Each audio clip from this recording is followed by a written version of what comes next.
আপনারাও ভালো থাকেন, আমাদেরকেও কিছুদিন বিশ্রাম নিতে দেন। যদি আমাদেরকে বিশ্রাম দিতে আপনাদের খুব খারাপ লাগে, তাহলে ইনশাআল্লাহ শাপলা চত্বরে আমি আপনাদেরকে দাওয়াত দিয়ে রাখব।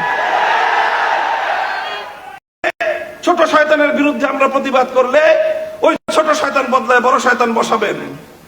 এইভাবে যদি চলতে থাকে, তারপরে আমরা আর বড় শয়তানের বিরুদ্ধে বলবো না, বড় শয়তানের যারা নিয়োগ দেয় তাদের বিরুদ্ধে আমরা কথা বলা শুরু করব। মনে রাখবেন, আমরা যদি কথা বলা শুরু করি, বাংলাদেশে আমাদেরকে মোকাবেলা করা এতটা সহজ হবে না।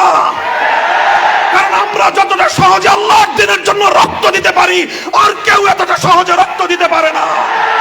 আমরা রক্ত দিয়ে শাপলা চত্বর রঞ্জিত করেছি, আমরা রক্ত দিয়ে হাটহাজারী রঞ্জিত করেছি, আমরা রক্ত দিয়ে শহীদ বাড়িয়ে তৈরি করেছি। টেকনাফ থেকে তেতুলিয়া আমরা যে পরিমাণ রক্ত দিয়েছি, ফ্যাসিবাদের মোকাবেলায় আর কেউ এতটা রক্ত দেয় নাই।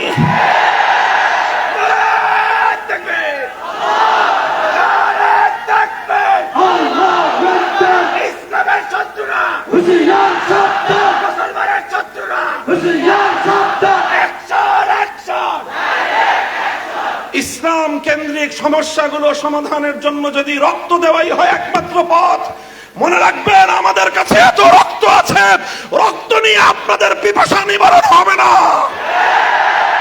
আমরা বহু রক্ত দিতে পারবো, আপনারা সে রক্ত পান করে শেষ করতে পারবেন না। আমার নবীর ইজ্জত, ইসলামের গৌরব, ইসলামের মর্যাদা আমাদের কাছে এতটাই মূল্যবান, আমি এবং আমার সন্তানরা সহ আমরা রক্ত দিতে প্রস্তুত, ইসলামের প্রশ্নে আপোষ করতে প্রস্তুত না।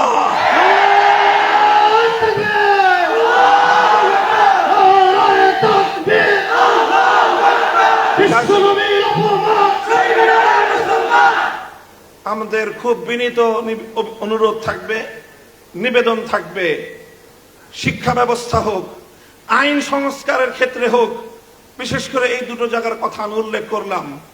শিক্ষা কমিশন এবং আইন সংস্কার কমিশন, আপনারা যাই করবেন, ইসলামের নামে ইসলামিক স্কলার হিসেবে একজন ব্যক্তিকে আপনারা সেখানে সিলেক্ট করবেন, যে লোকটা নবীর হাদিস অস্বীকারী। এই ধরনের তামাশা আমাদের সাথে করবেন? আপনারা কি মনে করতেছেন যে তামাশা করে আমাদেরকে আপনারা লাজবাব করে দিবেন? মনে রেখেন, আমাদের পিঠ যদি দেয়ালে ঠেকে যায়, তখন আমরা যে প্রতিক্রিয়া দেখাবো, ওই প্রতিক্রিয়া সামাল দেওয়ার শক্তি না বাংলাদেশের আছে, না ভারতের আছে, না আমেরিকার আছে। কারণ আমরা জীবন মৃত্যুর পরোয়া করি না যখন আমার নবীর ইজ্জত এবং আমার নবীর আনিত দ্বীন ইসলামের স্বার্থের প্রশ্ন এসে দাঁড়ায়। আবার আপনাদেরকে খুব শান্ত নম্র ভাষায় পরামর্শ দিচ্ছি, ধর্ম রিলেটেড যে কোনো সমস্যাগুলোর সমাধান আপনাদের মন মতো করলে হবে না।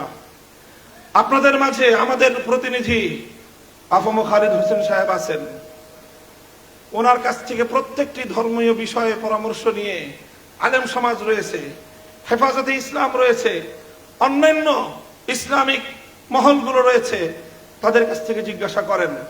আহলে হাদিসরা আছেন, এদেশে সুন্নিরা আছেন, দেওবন্দিরা আছেন, আমরা সকলেই ইসলামের মৌলিক প্রশ্নে কিন্তু একমত। এই অজুহাত দেখাতে পারবেন না যে হুজুর এই তো 14 রকম কথা বলে। হাদিস ইনকারের বিষয়ে আমাদের সকলের বক্তব্য এক। আপনারা যে আইনগুলো সংস্কার করেছেন, সেই আইনগুলো সংস্কারের প্রস্তাবনার বিরুদ্ধে সমস্ত হুজুররা একমত। কাজেই খুব বিনীত অনুরোধ করে বলতেছি, আমরা অনেক দিন ধরে আন্দোলন করে জেল খেটে রক্ত দিয়ে ক্লান্ত, আমাদেরকে খুব তাড়াতাড়ি আবার মাঠে নামতে বাধ্য করেন না। আপনারাও ভালো থাকেন, আমাদেরকেও কিছুদিন বিশ্রাম নিতে দেন। যদি আমাদেরকে বিশ্রাম দিতে আপনাদের খুব খারাপ লাগে, তাহলে ইনশাআল্লাহ শাপলা চত্বরে আমি আপনাদেরকে দাওয়াত দিয়ে রাখব।